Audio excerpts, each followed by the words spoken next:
People live in a world of their own making. Frankly, that seems to be the problem. Welcome to Angry Planet.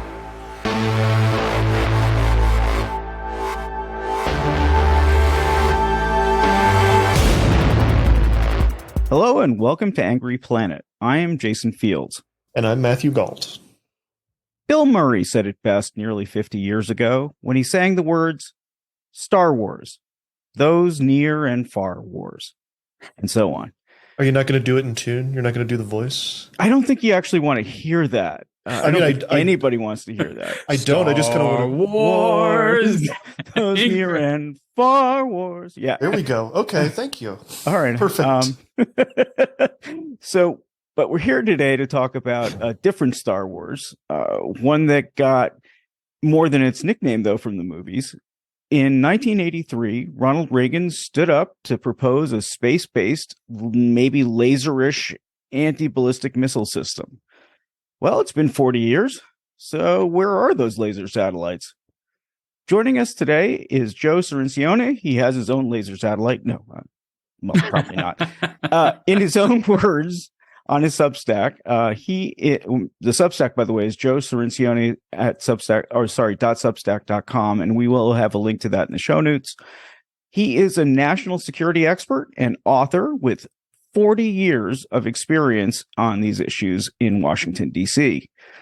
He's a member of the Council of Foreign Relations and has held a number of prestigious roles in the nation's capital.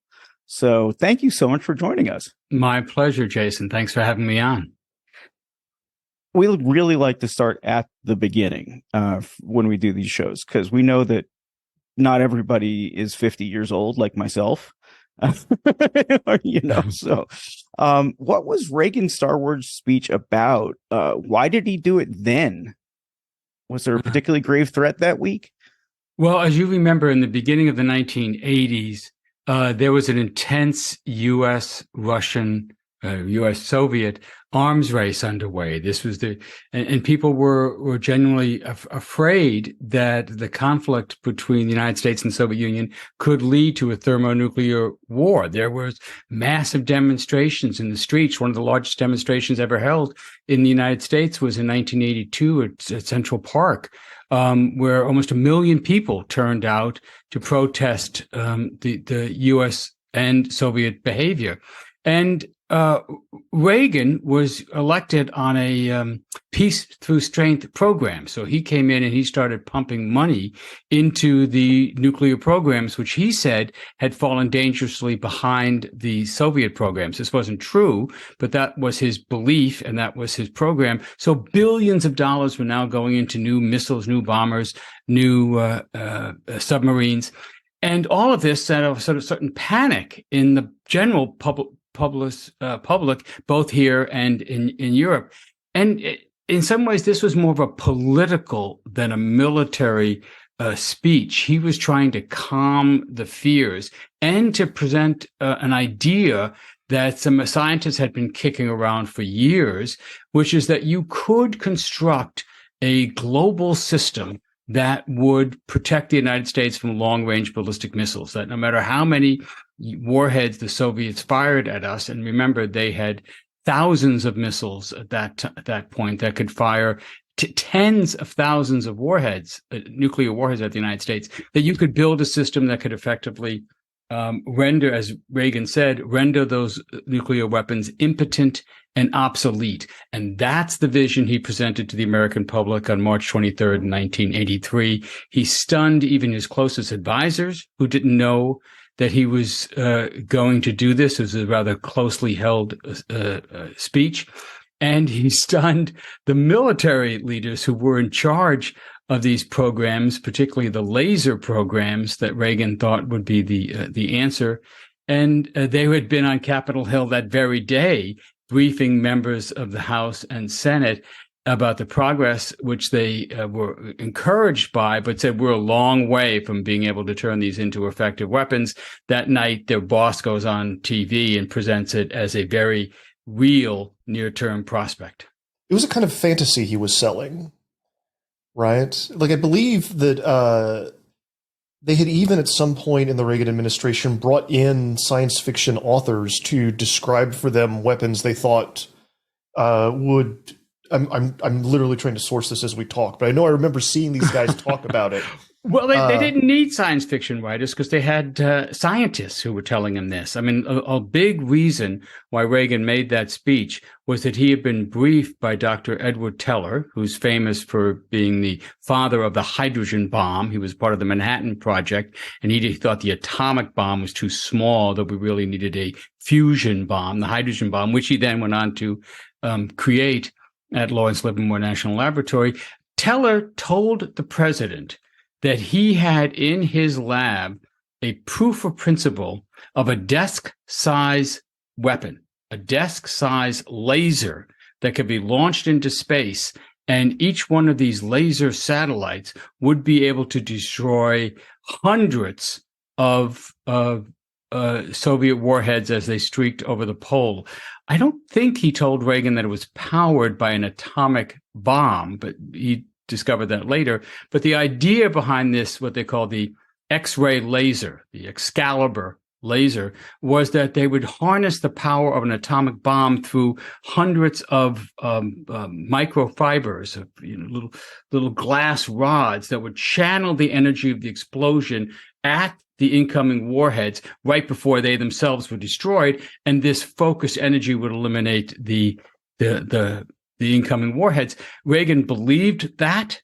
It was a lie.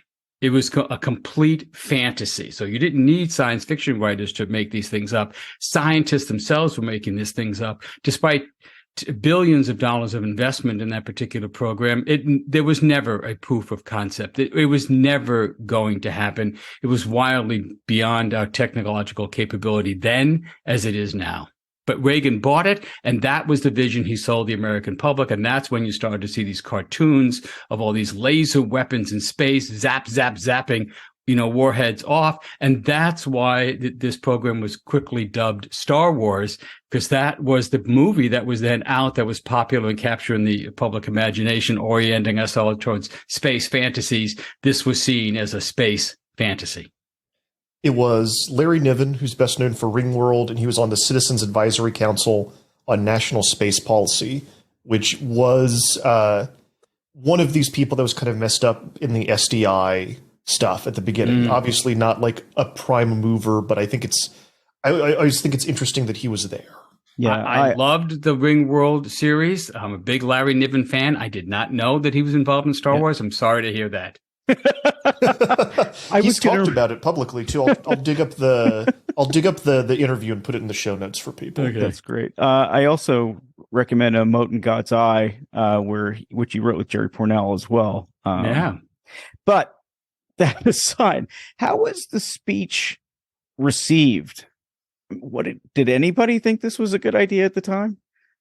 Oh, some people did. Oh, absolutely. I'll tell you. So there's two reactions to it. And one was sort of the public at large and the journalistic world. And this speech put Reagan on the cover of Time magazine with a very fanciful space cover and featuring Star Wars. They branded it Star Wars there. And for a big part of the scientific community and the general public, this was nonsense. This was a sales pitch. And that was, by the way, correct. And that was a correct reaction to it. But there was a hardcore of defense advocates and scientists like Teller who believed this vision. Richard Pearl was then an assistant secretary of defense. He was a big in the Reagan administration. He was a big proponent of this vision. And there had been a group. I was just getting started in national security at the time. I was a graduate student at Georgetown University School of Foreign Service. And during that winter of 82, 83, I had trekked down in a snowstorm to hear Daniel O. Graham, who was a retired general who was selling something called High Frontier. And he believed that this missile defense system would work, and that the problem was we've been focusing on ground-based defenses. So we had tried to develop a missile defense system in the 1960s and 70s. It was called the Sentinel or Safeguard system, and we had 100 interceptors ringing our ICBM bases in the Dakotas, in North Dakota. And the idea was you use these ground-based missiles to shoot up into the air at the incoming Russian or Soviet attack, and they would detonate a nuclear bomb in the atmosphere. And the nuclear bomb would put out so much heat and radiation that it would destroy the warheads before they could hit the ground. Now, that was clearly, even as I described this, a less than ideal defensive system, because you're detonating dozens of nuclear weapons over your own territory in order to protect a few of your ICBMs. And General Graham was brilliant. I know, but this is the system we deployed. We deployed this at the end of the 1960s. I didn't know this. Yeah, we actually had this for a while. It was actually so stupid that we shut it down after about a year. The Army said it wasn't worth maintaining. But the Russians kept theirs going. So they had 100 nuclear-tipped interceptors stationed around Moscow. In fact, I think they still do. It's a little unclear whether they're still nuclear-tipped, but I believe they still have that system. So Graham had a correct critique. He said there's no way a ground-based defense system can be effective. There's too many ways to overcome it, to defeat it, to overwhelm it. And what you really need is to have your weapons based in space. And because of the progress we were now making in the 60s and 70s, we could do this by the 1990s. If we started now, we could put these weapons up in space. And he too believed that lasers will be the answer, a speed of light weapon. Could you zap this? You missed, that's okay. You could recalculate and quickly have a second, third, fourth chance to hit with the lasers. And he was preaching this gospel.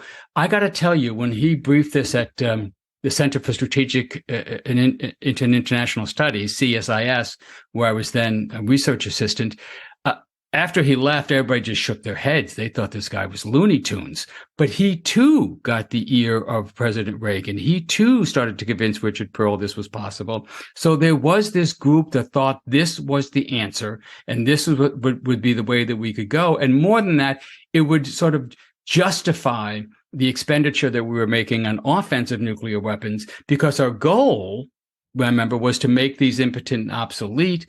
And we could do both at the same time, defensive systems, offensive systems, and this would win the nuclear arms race for us. And that actually worked. A couple of years later, that is in 1985, I was on the staff of the House Armed Services Committee, and I was assigned oversight responsibilities for these programs. So I then spent, all my 10 years in Congress as a congressional investigator doing oversight into these programs. I was at all the briefings. I got a top secret code word clearance. I went to the places, I went to the labs, I went to the defense contractors. I got to tell you, not one of these schemes worked. Not one of them. And there were dozens of proposals. They would get funded, they would get built, they would get tested, they would fail. And then another one would say, well, forget that. We have another one for you. And it was like making sausages. There was one system after another coming out. There was the directed energy weapon. There was the particle beam weapon. There was brilliant pebbles. There was kinetic kill vehicles. One after the other, they would come out. None of them worked. We spent, as it turns out, if you go and count everything, how much we spent from Ronald Reagan's speech to now, it's $380 billion in current dollars. $380 billion was spent on missile defense programs, mostly on the long-range intercept programs. None of these things have ever worked, but we're still funding it at about $10 billion a year. I'm glad you... Sorry, I was just going to say, $350 billion. I mean, that's like almost like a stealth fighter, maybe even two stealth fighters. But. What do we think? Our B-21 bombers are probably going for about $2 billion a pop now. A submarine, ballistic missile submarine, it's about $2 to $5 billion for a sub. So that gives you some range. An aircraft carrier costs about $8 billion. So that gives you some range of what we're talking about, the money that we've wasted on these programs when we could have been building other things. So I'm glad you said till now. So we're sitting here in the year 2023, and ICBMs are still this big part of the nuclear triad, and we are still trying to get around the fact that it turns out that it's incredibly hard to shoot one of these out of the air, right? Yes. We've got this kind of fantasy that we can we would like to believe a fantasy that Yes. once the nukes are launched and like the system that we've kind of set up begins working as intended, Yes. that we could fire our way out of it somehow, that we could not suffer the repercussions of these missiles coming down. Why is it so hard to shoot an ICBM out of the sky? Yeah, right. So whenever I talk about missile defense, people say, well, what are you talking about? Missile defense works. Look at Iron Dome in Israel, or look at what the Ukrainians are doing now. They're shooting missiles out of, and that's right. They are. Because one of the things that does work is missile defenses against short-range threats, against Scuds, which we became familiar with in the 1991 Gulf War, against these short-range rockets, ballistic missiles that will go hundreds of miles. And they're very large systems, and they usually land. The warhead remains attached to the fuselage, so it's a big target. And we say that these targets are slow, fat, and hot because they're burning. You can see them, you can track them fairly easily, and they're all within the atmosphere. And it turns out you can, and after decades of effort and billions of dollars, we have perfected some very good short-range systems like the Patriot, which I investigated in the 1991 Gulf War, where it didn't work, by the way. It shot down perhaps somewhere between 0 and 4 of the 44 Scuds it tried to engage, but people thought it worked. And that actually also propelled the SDI program, because if you could do it here, well, surely we could do it there. Same thing. But the big difference is now when you're trying to do the Patriot system has since been perfected and works pretty well in tests. The THAAD system, we have an Aegis system that we put on our Navy ships, cruisers and destroyers that works very well, as a matter of fact. So you can do this. You can hit a bullet with a bullet over short ranges, but when you go to long ranges, so ICBMs, intercontinental ballistic missiles that travel thousands of miles, these things are coming in at, Mach 7, Mach 5, so 5, 7. They're traveling very, very fast. They start traveling somewhere between 5 or 7 times the speed of sound. Might one say that they are traveling at hypersonic speeds? They are. They're all ICBMs are hypersonic, and they're re-entering the atmosphere at something like 5 to 7 kilometers per second. So per second, right? So these things are fast. They're small. They're just the warhead. There's no fuselage, and they're cold in space. So this is extremely difficult to target, and that is the main problem that has never been solved. They call it the discrimination problem. Can you see it? Can you see it? It's extremely hard. Well, over the years, we've developed sensors that, in fact, can pick it out. And we've developed some technologies that under perfect conditions, we can launch a ground-based rocket that can hit it about 50% of the time. The current system we have, which is about 44 ground-based interceptors in the frozen tundra of Alaska and part of California, under ideal conditions, it works about 50% of the time. But here's the catch. That's in order to hit them, you need to have a target that's cooperating with you. That is the target that is about what you expect it to be, that is coming in at a fairly known velocity, a known direction. The test is set up so you know what's happening. You know the exact point this thing's going to be at the exact time. It's almost like 2 missiles hitting each other in these tests because it's so carefully scripted. If you try to do a test, and they did this once, where you also put up with the warhead decoys, balloons that look to the radar identical to the warhead. These are just like Mylar birthday balloons, nothing particularly fancy. Because in outer space, not only can no one hear you scream, there's no air. There's no friction. So the balloon is traveling at the same speed as the warhead. It looks identical to the warhead to your radar. And you can rig it so it looks identical to infrared sensors. You could put a little filament in there to heat it up a little bit, make it look the identical signature. You can put your warhead inside a balloon. So you could be looking at 10 balloons and you don't know which one has the warhead. There's all kinds of things you could do. When you do that, and we've conducted one test where there's a warhead and a couple of decoys, couldn't pick it out, couldn't see it. And so that means that all these ground-based systems that are trying to find the warhead and hit it can't find it, therefore they can't hit it. And that's just the beginning of your problems, not to mention if an enemy is going to attack you, one of the first things they'll do is take out your radars on the ground. So before they launch their ICBMs, they're going to go after your defenses. In the business, you call this suppressing the enemy's air defenses.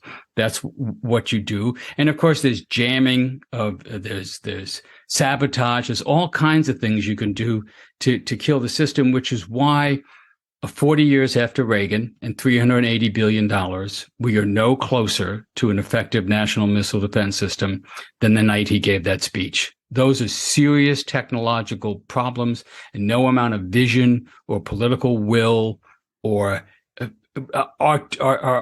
persuasive storytelling is going to overcome hard facts.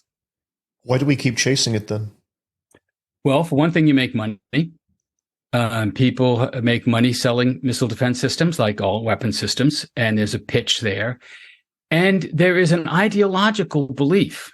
As Sam Nunn says, the Star Wars program is much more about theology than it is science.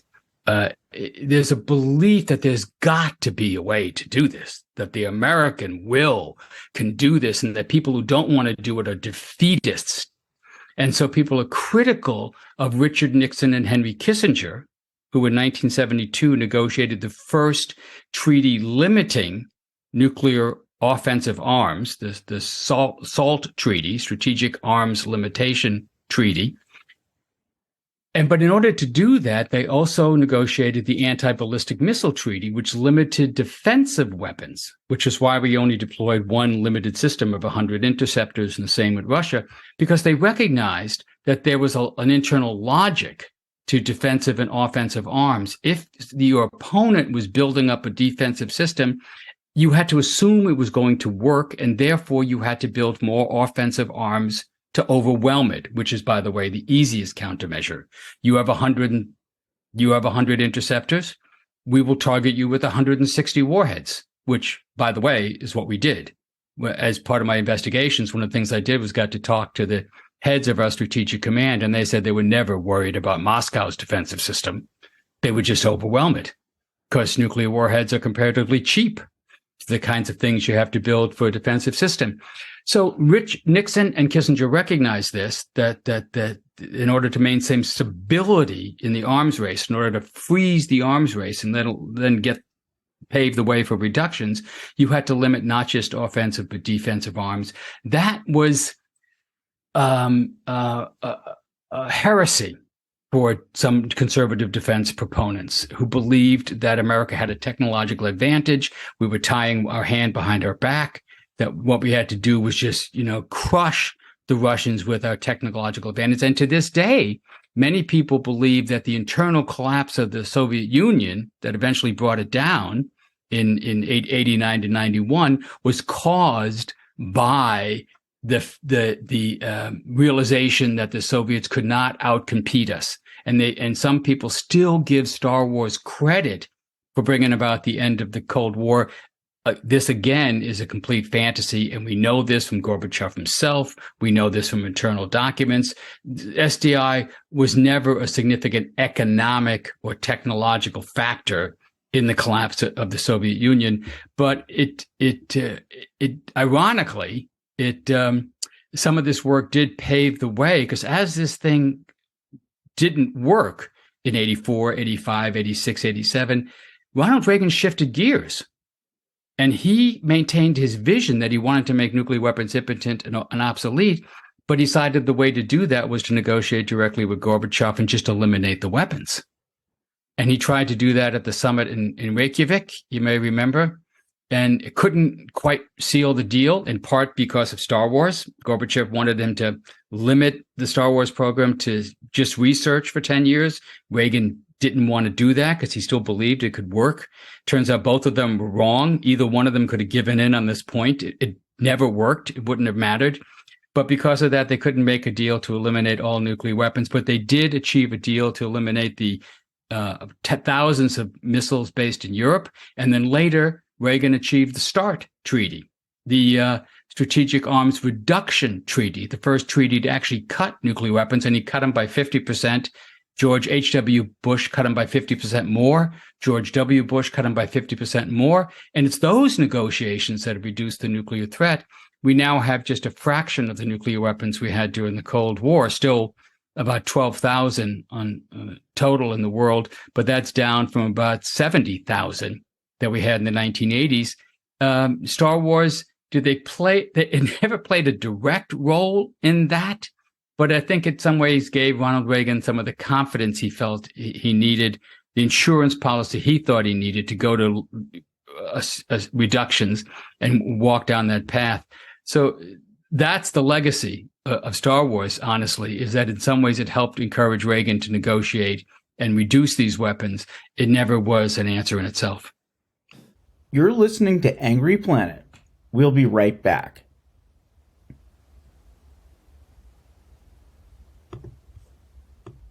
And we're back with more of your favorite show, Angry Planet. I always wondered if you did come up with anything, which it sounds like we're never going to come up with an actual system. But if one did, why not just give it to everybody? And then that's the end of the threat. Well, this is actually was Reagan's view. He said that, everybody should have these are defensive weapons. You can't use, despite what Marjorie Taylor Greene thinks, you can't use space-based lasers to actually target Earth targets. I mean, once the laser goes into the atmosphere, it disperses. It just doesn't work. So the laser only works in space. And in the existing program that we currently have, we still have a national missile defense program. It's still trying to develop these ground-based interceptors that they hope will work. They won't. But if they're also looking towards lasers, and we are making progress on lasers. They're more powerful. They're smaller. They use less energy to do.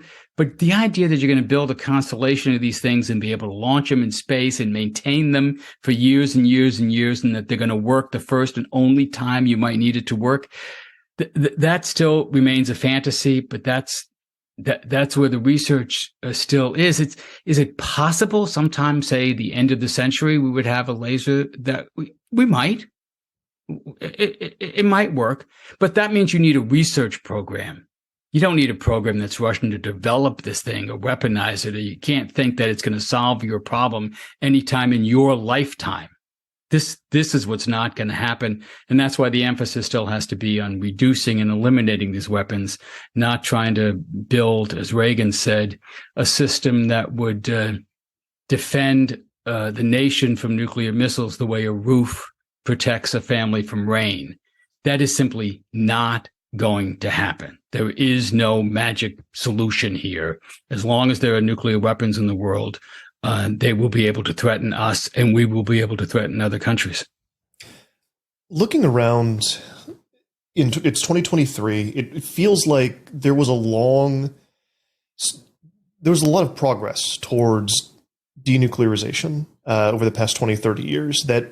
And it feels like we're in a bad place at the moment, or trending in a bad direction. Yeah. Trump obviously had a lot of super fun things. He's pulling out of New START. Eventually, Putin pulls out of New START. Announced over the weekend that they're going to be moving strategic nuclear weapons into Belarus. How do you feel now? And how do we stop this continuing? Can we stop this from continuing? Well, Matt, your instincts are correct. That feeling is accurate. That I would say all the arrows are pointing in the wrong direction. So it's hard to predict what's going to happen, but you can go take a look. The last nuclear reduction treaty was the New START Treaty that was negotiated in 2010 when it entered into force shortly thereafter. There's been no follow-on treaty. When President Obama envisioned this, he thought this was just a stopgap measure and we'd go on to a serious treaty that would make deep reductions. It didn't happen. So there's no talk about having a new treaty. Every single nuclear armed nation, there are 9 countries in the world with nuclear weapons, from Russia all the way down to North Korea. All of them are developing new systems. Some are just replacements for aging systems. Some are brand new capabilities. China, for example, is increasing its deployed nuclear weapons. It's got about 450 of them deployed. We have about 2,000 deployed. Russia has about 2,000 deployed. The Ukrainian war has elevated the risks of these in a way that we haven't seen since the Cuban Missile Crisis, or perhaps the early 1980s. I think it's right to take Putin's threats seriously. He keeps threatening to use nuclear weapons if he's losing the war. I don't think he will. I don't think there's a winning scenario for him. There's no way that you could use nuclear weapons and it will end the war. Almost certainly it would provoke a global reaction against you that could take economic form in the form of sanctions that would bring Russia to a grinding halt. No ships, planes, or trains would leave or enter Russia. There'd be a diplomatic isolation. There could even be a military reaction on the part of the United States and NATO on a conventional level to counter this, to take out, for example, the units responsible for firing that nuclear weapon. The U.S. military force by itself could be used to take out all of the Russian army in Ukraine in a matter of a week or so. There are things we would do, and those threats that have been communicated directly to Putin and the leadership, those concerns that have been communicated directly to Putin by people, not just the United States, but President Xi of China. Just last week in their meeting, they issued a joint statement that said a nuclear war cannot be won and must never be fought, and also said that no country should be deploying nuclear weapons outside their territory. 4 days after that statement, Putin goes and announces he's going to station nuclear weapons in Belarus, the neighboring nation that also borders Ukraine. That's an ally of Putin. He violates his own agreement. To me, these threats right now are rising because Putin understands he's losing the war, and that his hope is that he can outlast and overwhelm the Ukrainian defenses. But in order to do that, he's got to cut off the Ukrainian access to arms and munitions and financial support. And in order to do that, he's got to convince the Western publics, and particularly the American public, that this war does not serve any vital Western interest. And if they keep backing Ukraine, it could lead to nuclear war. Is it worth it? And that is a message that does resonate among certain parts of the public. I mean, and so he keeps hammering away at it. So I look at his decision to announce his suspension from New START. He's not going to, what he said several weeks ago was not that he was going to start deploying new weapons. That would be a direct violation, but he was no longer going to cooperate in the inspections and the data exchanges and the meetings that are usually held to make sure that each side is living up to this treaty. Those are all designed, and now his announcement that he's going to move weapons into Belarus and equip some airplanes to be able to deliver them, those are all designed to raise the risk of nuclear war and to get the Western world too nervous to continue with their aid. We don't see any actual movement in this regard, but I wouldn't be surprised if in the summer months, he said he's going to be finished with the nuclear storage facility in Belarus on July 1st. I wouldn't be surprised if there's a lot of propaganda and a lot of attention given to the fact that he actually does it. He takes the weapons from the storage facilities, which are in places like Engels Air Force Base, which is so close to Ukraine that the Ukrainians have been hitting that base with unmanned drones. That's how close it is. And he moves them over to Belarus. No military advantage to doing this. There's no practical military benefit to moving them from where they are already very close to Ukraine to another airfield close to Ukraine. It's purely propaganda. It's purely to sort of rattle our chains. And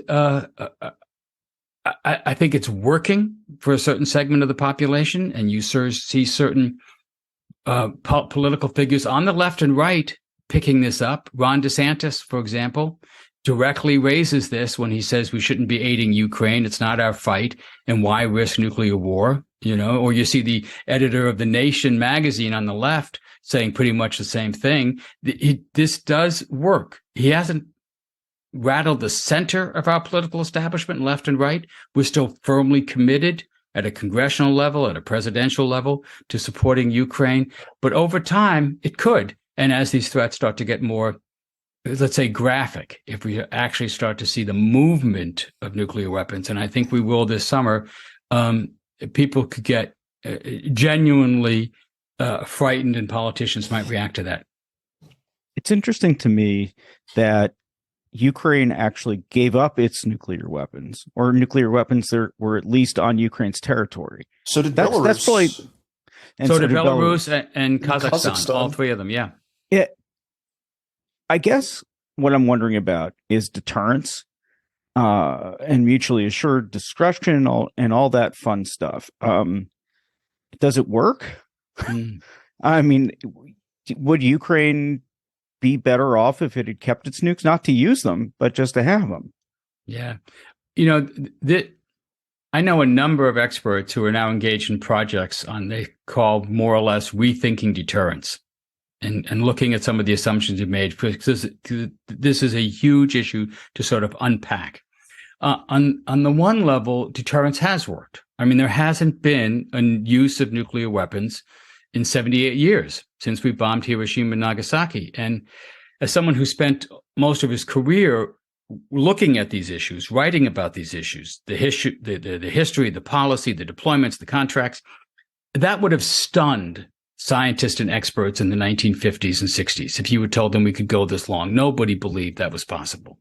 And one of the reasons is deterrence, knowing mutually assured destruction. If you attack another country with nuclear weapons, they're going to send them back to you. So this is basically a suicidal act.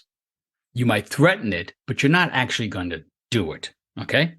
So I think that has mainly worked. And the main fear that many of us have had is that there's an accident, there's a miscalculation, there's a mistake. And we have, throughout the nuclear age, repeated early warning failures, where one side or the other thought the other side was actually attacking them, that the big board at NORAD lights up and the officials think there's an ICBM attack coming on. It turns out it's a flock of geese. This is true. This is one of the incidents. Or a rising moon. Or as recently as 1995, the Norwegians were testing a weather rocket that Boris Yeltsin's military came in and told him it was the beginning of a U.S. attack. It was a submarine-launched ballistic missile, and they opened up the nuclear football, the codes for launching a nuclear attack, and told him he had to fire before that warhead hit Moscow. And fortunately for us, Yeltsin wasn't drunk. He didn't believe that his friend Bill Clinton would do this. He waited. There was no explosion. They closed the nuclear football. We escaped Armageddon. But we've come that close. So when people talk about this, it's mainly about the system that we built, this deterrence system, which has a value, which does work. But it's the mistakes, the miscalculation, the madness element that makes deterrence such a fragile system. So it works wonderfully until it doesn't, and then it fails catastrophically. So, do you really want to base the future of the planet on this system like that? So that's one thing. That's one part of the rethinking deterrence. The other part is looking at what Putin's doing now. We have long believed that nuclear weapons sort of were the foundation of our national strategy, that this is the thing that allowed us to go commit troops and confront aggression around the world, because nobody's going to take us on directly. If we're fighting Iraq or we're fighting Vietnam, or even if we're aiding Ukraine, nobody's going to take us on directly because we have nuclear weapons. Well, here comes Putin, and he's flipping the script on this, and he's using it on his side to go launch an invasion of a neighboring country, and he's using his deterrence to deter us. He's using his nuclear force to say, don't mess with me, or I will use nuclear weapons.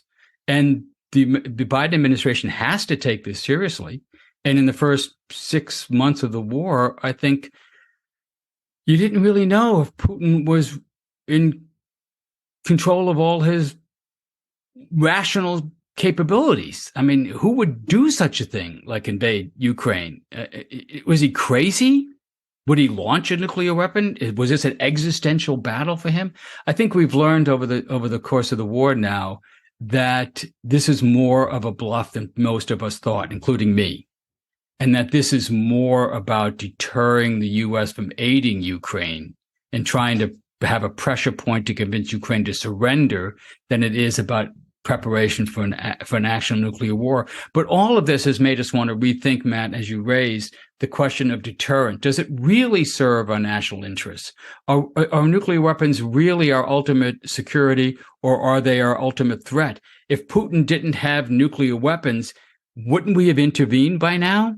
And the answer is yes, we would have. It's only Putin's nuclear weapons that are protecting him from a U.S. or U.S. NATO assault that would stop this invasion and roll him back all the way to Moscow.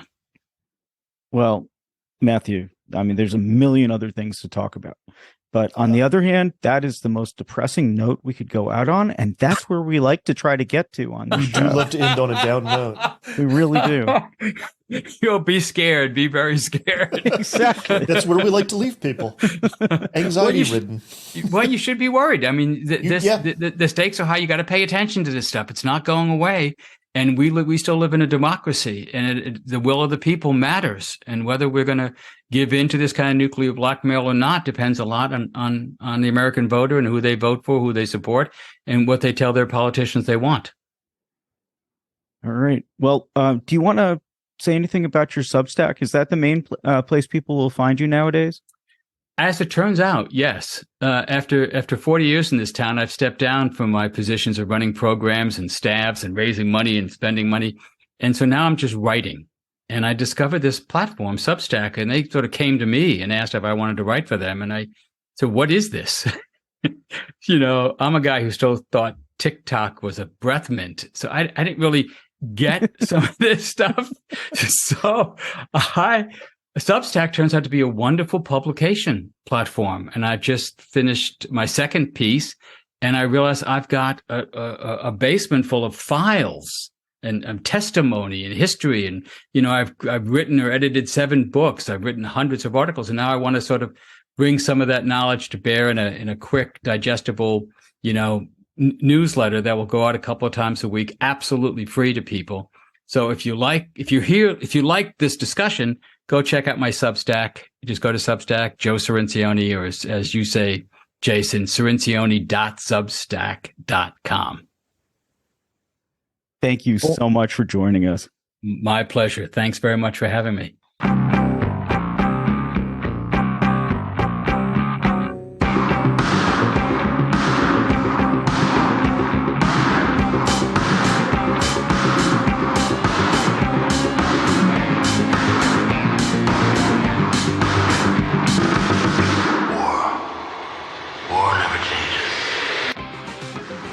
Thanks for listening to another episode of Angry Planet. The show is produced with love by Matthew Galt and Jason Fields, with the assistance of Kevin Nadell. This is the place where we ask you for money. If you subscribe to us on substack.angryplanet.com, it means the world to us. The show, which we've been doing for more than 7 years now, means the world to us, and we hope it means a lot to you. We're incredibly grateful to our subscribers. Please feel free to ask us questions, suggest show ideas, or just say hi. $9 a month may sound like a big ask, but it helps us to do the show on top of everything else that we do.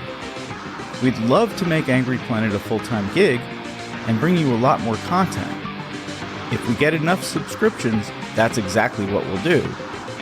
But even if you don't subscribe, we're grateful that you listen.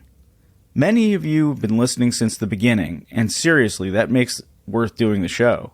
Thank you for listening, and look for another episode next week. Stay safe.